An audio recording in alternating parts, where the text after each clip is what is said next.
शुक्र है आज हमारे पास कोढ़ का इलाज है, लेकिन घमंड के कोढ़ का इलाज नहीं है, जलस के कोढ़ का इलाज नहीं है, बड़प्पन के कोढ़ का इलाज नहीं है, अपने आप को बड़ा समझने का जो कोढ़ है उसका इलाज नहीं है। और दुनिया में हर एक को नेगेटिव बात जो परमेश्वर को प्रेम ने, जो परमेश्वर की तरफ से नहीं है, वो कोढ़ उसका कोई इलाज नहीं है।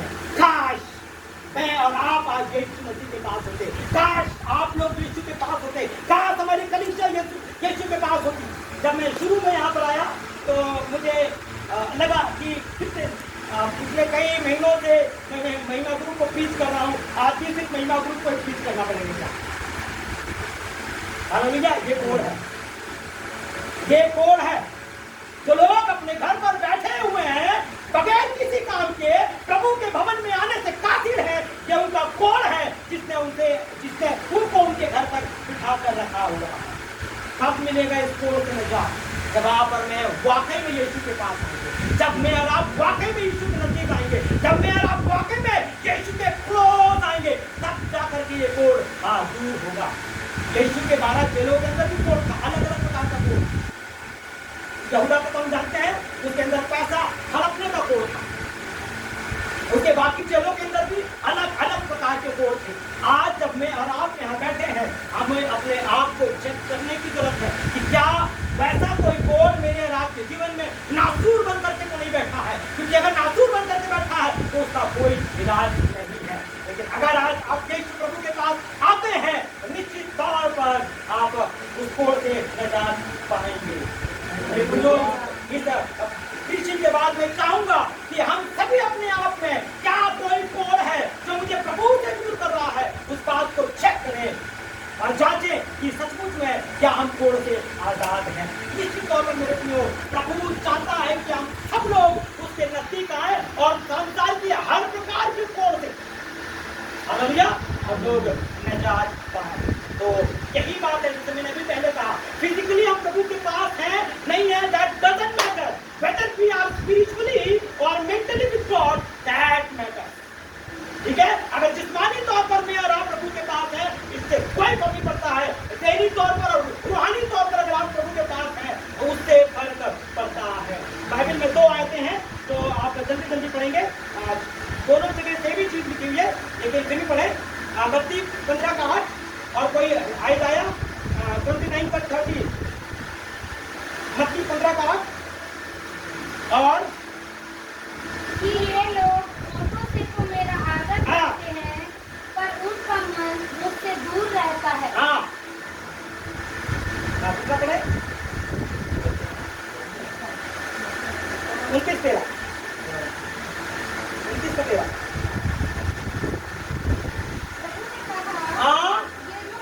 ये लोग जो मुंह से मेरा आदर करते हैं,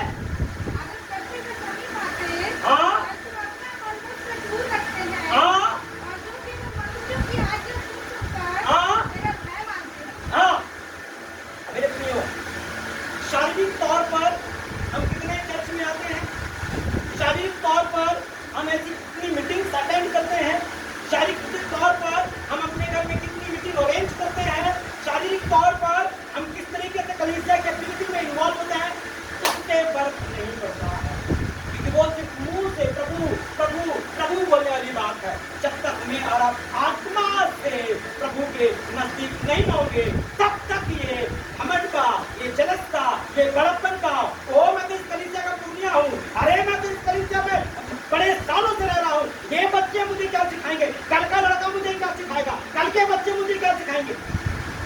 मैंने बहुत सारे पास्टर्स को देखा कि जब उनके सामने मेरे जैसे छोटे लोग प्रचार करते हैं, वो परवाही नहीं करते, उनका ध्यान ही नहीं होता, लेकिन शायद वो ये भूल जाते हैं कि मैं अपने घर की स्टोरी में ही मैं बाइबल की बात बता रहा हूँ। मैं अपनी कोई कहानी नहीं सुना रहा हूँ, मैं बाइबल सुना रहा होता हूँ। और जब मैं बाइबल सुना रहा होता हूँ, क्या परमेश्वर कोई भी परमेश्वर का दास जब बाइबल सुना रहा होता है, तो अगर हम प्रभु के हैं, अगर हमारे पास उस बड़प्पन का कोढ़ नहीं है, तो हम निश्चित तौर पर ध्यान से उसको सुनेंगे और उसके मुताबिक अपने आप को मोल्ड करने का प्रयास करेंगे। हालेलुया।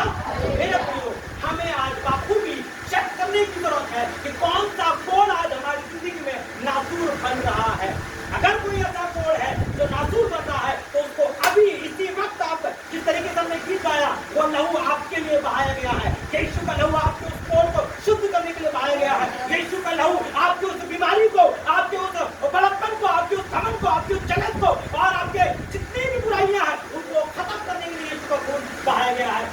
इसलिए जल्दी से उस खून से अपने कोर से छुपा पाए। हालेलुया। इससे पहले कि वो नासूर बन जाए, इससे पहले कि देरी हो जाए। मुझे और आपको नहीं पता कि हमें अगला मौका कब मिलेगा। मुझे और आपको नहीं पता हम अगले मिनट जिंदा रहने वाले हैं नहीं रहने वाले हैं। मुझे और आपको नहीं पता हमारी जिंदगी और कितनी है। मेरे प्रिय, this is the time to repent from our sins. यही वक्त है कि हम अपने गुनाहों से तौबा कर लें कि हम इसके बाद हमें हो सकता है मौका मिलना। इस छोटी सी लड़की में, इस लड़की के बारे में पढ़ता हूँ तो मुझे जो साहब की स्टोरी याद आती है। किस बेशक बाइबल में इस लड़की का जिक्र दोबारा नहीं किया गया, बेशक बाइबल में इस लड़की का जिक्र दोबारा नहीं किया गया है, लेकिन मैं समझता हूँ मेरे पिता परमेश्वर का जो रजिस्टर फर्म में है उसमें उसका नाम जरूर होगा। हालेलुया।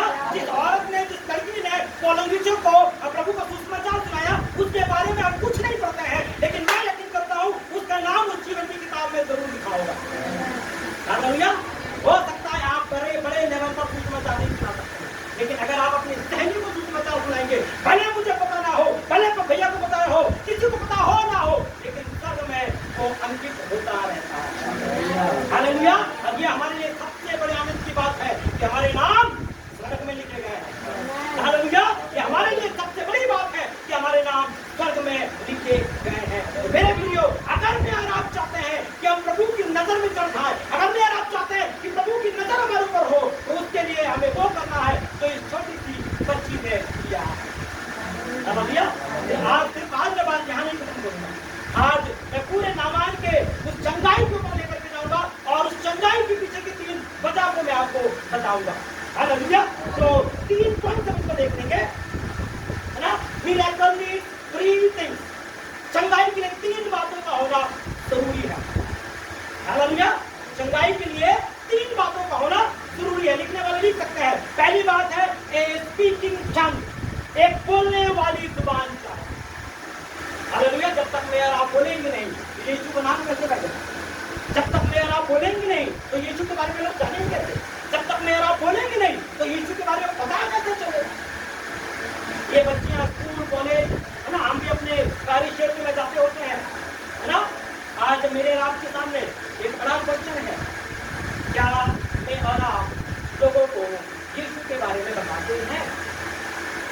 क्या मैं और आप यीशु के बारे में लोगों को बताते हैं? अगर नहीं बताते हैं तो हम बहुत बड़ा इनाम खो रहे हैं। हम एक बहुत बड़ा इनाम आज खो रहे हैं।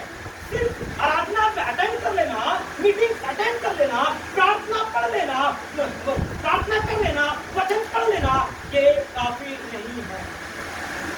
हालेलुया। ऐसे में मुझे यूहन्ना बपतिस्मादाता के बारे में जब यीशु ने कहा ना कि माता के गर्भ में से पैदा होने वाला बालों में ये सबसे धन्य है, मतलब ये धन्य है, लेकिन उससे बड़ा कौन है? जो परमेश्वर के राज्य को खुश रखता है। हालेलुया। क्या आप और मैं यूहन्ना बपतिस्मादाता से बड़े नहीं बनना चाहते? क्या मैं और आपको उसका हासिल नहीं करना चाहते हैं जो परमेश्वर में देना चाहता है? वो सब मेरे और आपके लिए है। हालेलुया। यूहन्ना बपतिस्मादाता के साथ जो होना है वो परमेश्वर निपट लेंगे, लेकिन क्या मैं और आप परमेश्वर की नजर में उससे धन्य बनने का प्रयास कर रहे हैं? अगर नहीं मिलती है तो मुझे नहीं लगता कि हम उन अच्छे इनामों को हासिल कर पाएंगे जो परमेश्वर हमें देना चाहता है। तो मेरे प्रिय, पहली बात मेरा कल के लिए एक स्पीकिंग टंग बोल सकते हैं, या एक बोलने वाली जुबान बोल सकते हैं, या एक बोलने वाला मुंह। अगर यहाँ पर ये लड़की चुपचाप है, कई बार क्या होता है ना, हम जब स्कूल में होते हैं, जॉब में होते हैं, हमारे बगल में काम करने वाला, हमारे बगल में बैठने वाला, हमारे साथ काम करने वाला कई बार दुख में होता है, हमें लगता है कि बोलूं क्या, लेकिन हम लोग कई बार असफल हो जाते हैं। कई बार बोलने में हम असफल हो जाते हैं, लेकिन याद रखिए आपको ये मौका हर रोज मिलेगा। हालेलुया। ये मौका आपको हर रोज नहीं मिलेगा। आपकी अगर आत्मा में अगुवाई होती है, आपके मन में अगुवाई हो रही है कि बोल, तो आपको बोलना है। लेकिन चमत्कार के लिए एक बोलने वाला मुंह चाहिए, चमत्कार के लिए एक बोलने वाली जुबान चाहिए। हालेलुया। और उसके लिए देखो मेरे प्रियो, एक बात मैं आपको कहना चाहूंगा। हमारी ये छोटी बच्चियां बोल सकती है, ओ पास्टर साहब हमारी तो अभी उम्र नहीं हुई है, उस बच्ची की कौन सी उम्र हो गई थी? कुछ लोग मैं अभी एक जगह जब बात कर रहा था तो मैंने बताया लोगों को, सरकारी जो नौकरी होती है ना 60 साल के बाद खत्म, 60 साल के बाद खत्म। लेकिन परमेश्वर के जो लोग होते हैं उनकी जिंदगी तो कब्र में जाने के बाद भी सुंदर, जैसे एलिशा कहती के साथ लोग अच्छा मेरी और आपकी जिम्मेदारी 60 साल तक नहीं है।